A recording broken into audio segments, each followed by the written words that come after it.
passport requirements para sa mga minor applicants.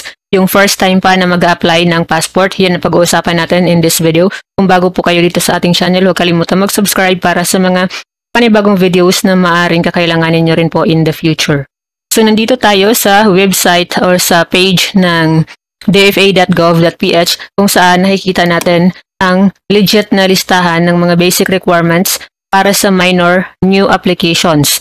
So, iba kasi yung requirements para sa mga magre-renew din. So, una, number 1 dito sa listahan natin, medyo lakihan natin, itong confirmed online appointment. So, kailangan mayroon talagang online appointment muna bago magtungo sa DFA branches kung saan ninyo nais na mag-apply ng passport para sa minor.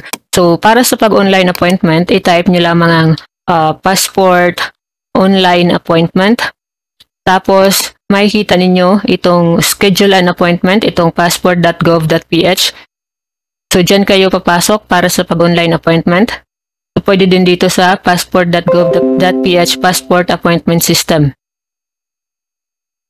So, mayroon tayong, ang pag-appointment for minor applications ay parehas lang ng pag-appointment para sa adult. So, mayroon tayong video sa ating channel, nandito lang. Pwede ninyong i-browse kung paano mag-appointment ng passport. So, number 2, accomplished application form. So, ang application form sa ngayon ay hindi na katulad ng dati na kailangan mo mag-fill up gamit ang ballpen. So, ngayon, kapag katapos mong mag-book ng online appointment sa website ng DFA, ay isesend nila sa inyong email ang application form na automatic mayroon ng fill up. Kaya napaka-importante na tama lahat ng isusulat ninyo at i-check ninyo lahat ng spelling, lahat ng detalye tungkol sa minor applicant para hindi magkamali dahil yun na ang magre-reflect sa application form. Hindi na kailangan magsulat gamit ang ballpen dahil meron ng nakatype. So, pangatlo, personal appearance of minor applicant and either parent or authorized adult companion. So, kailangan ay magpunta mismo ang minor na aplikante kasama ang kanyang magulang or pwede yung authorized na adult, pwede yun ang isama kahit hindi niya parents, pero kailangan mayroong SPA or yung tinatawag na special power of attorney.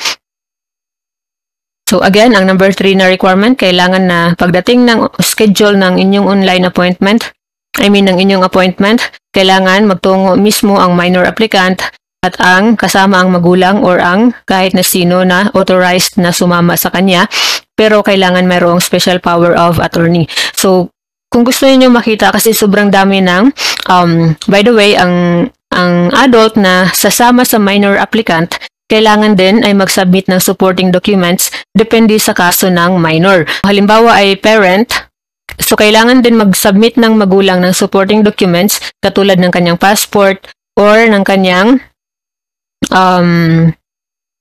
kahit na anong dokumento na magpapatunay na siya nga ang magulang ng bata or ng minor na aplikante. So, yung sa authorized adult companion naman, yun yung isa sa mga magpapatunay na supporting document, yung special power of attorney. Tapos, depende na rin sa DFA kung ano pa yung mga dokumento na hahanapin nila para magpapatunay na ikaw talaga ay authorized na sumama or authorized na mag-assess sa minor applicant. So, number 4 na requirement, ang Philippine Statistics Authority, so yung PSA ng bata. So, again, dito, sa supporting documents for minor new applications, sobrang dami ng kaso. Halimbawa, kung ang bata ay kakasilang pa lang, ano ang dapat gawin kung, di ba, wala pa siyang birth certificate. So, ang kailangan ay mag-submit ng certified true copy ng local civil registrar birth certificate authenticated by the PSA. So, sobrang daming cases, hindi na natin maisa-isa. So, pwede ninyong i-comment down kung meron kayong special cases para sa inyong minor na aplikante at sasagutin po natin. Or pwede din po ninyong hanapin itong basic requirements for minor new applications. Nandito lang yun makikita sa dfa.gov.ph. So, sa normal cases lang, so yun lang. PSA, kung merong PSA, so walang problema. So, number 5, meron yung po pala ditong na note na kailangan ay mag-submit din ng kopya ng birth certificate na galing sa local civil registrar o yung galing sa munisipyo kung ang PSA ng bata ay hindi klaro or medyo blurred siya or merong mga entries na hindi mababasa. Kailangan mag-submit din ng local civil registrar copy. So sa number 5, valid identification cards ng minor at saka ng accompanying adult. So kailangan valid ID ng minor applicant at valid ID din ng kung sino yung kasama ng bata.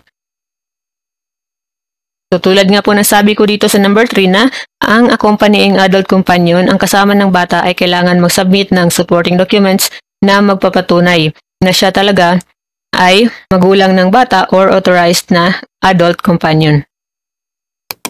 So ganun lang kasimple yung requirements for minor applicants para sa pagkuha ng passport kung wala namang masyadong special na kaso para sa inyong minor na aplikante. So again, kailangan muna ng confirmed online appointment. Pangalawa, i-print yung application form na sinend nila sa inyong email pagkatapos niyo mag-online appointment. Pangatlo, kailangan magpunta mismo ang bata doon sa DFA kasama ang magulang or yung authorized na adult companion pagdating ng appointment, ng schedule of appointment. Number 4, magdala ng PSA birth certificate ng bata. Number 5, magdala ng valid ID ng bata at ng kasama. So kung nakatulong po sa inyo ang video na to, huwag kalimutang i-subscribe po ang ating channel para sa mga karagdagang videos